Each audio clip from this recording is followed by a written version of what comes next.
My name is Nicky Marais. I'm a painter and I live and work.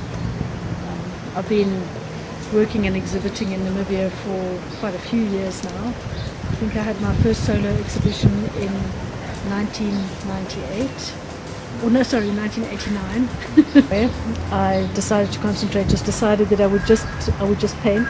Although it's really tempting to try a whole lot of other techniques and methods while you're there.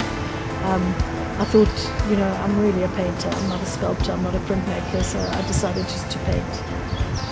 It was really amazing to have that time so that I could follow through some thoughts and some ideas that I had for different painting projects and new ideas in painting. And that's what was really useful for me there, was that I had the time to actually follow through ideas. If you're working every day and even if you have weekends, it's not really enough time to follow through an idea. So you end up half accomplishing what you need to do during the year. So kind of like a confined time frame. Yeah, it was really great. So I think I really made the most of my time there, and I just worked from morning until night, and it was a real privilege. I was extremely happy to be there. Only acrylic paint, which is also quite unusual for me because I use a combination of inks and oil and acrylic and various other things at home. So that was also quite important that I restricted myself to one medium and also one set of colours, which is also it's kind of nice to be restricted in a way, because you end up having a body of work that actually speaks to itself. I also decided to work on a kind of chipboard, which was not altogether satisfactory, but in the end it did what I wanted it to do, so I'm very happy with the outcome. I also experimented this time with working on different shapes. I worked on circles and on crosses, which I'm happy that I've done because I've been wanting to do that for a long time, and I'm glad I've done it, but I won't do it again. I find that shape is too restricting and it's too challenging in terms of what you put inside the shape. So that was important for me, and it must have been for the last 20 years I've been wanting to work on shapes. And I just never actually got myself to do it, and this time it was an ideal opportunity to experiment. And I'm kind of happy with the outcome. They're quite dramatic, the paintings, but still I won't do it again. I'm happy to work on squares and rectangles from now on. And I was quite amazed, I feel, about this shape which you created before you even painted it. Yeah. So quite something different we have never actually tried. And all those shapes, the circles and the crosses, I've used them extensively in my work before.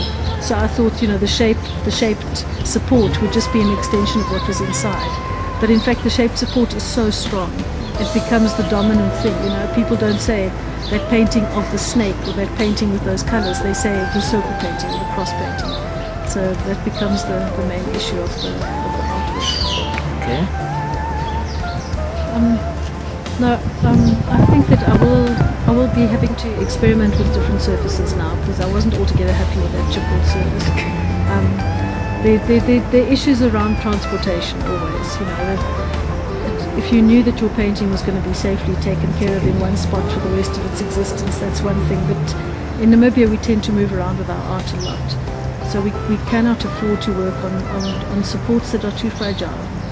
They're just not going to last. So that chipboard started sort of disintegrating on the corners. Same as the masonite, also not a very ideal surface to work on.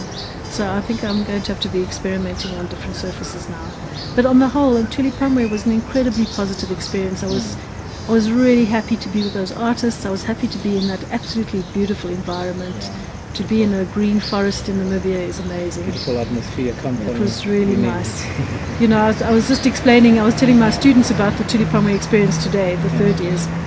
And I said to them, it's an artist's dream to be in a place that is absolutely beautiful, to be given materials, to be given time, to be fed, and in your spare time you get to hang out with artists who are the most exciting, funny people in the world.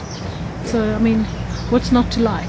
It's the best. That's what you dream the best. for. Exactly, it's what we dream of. Okay.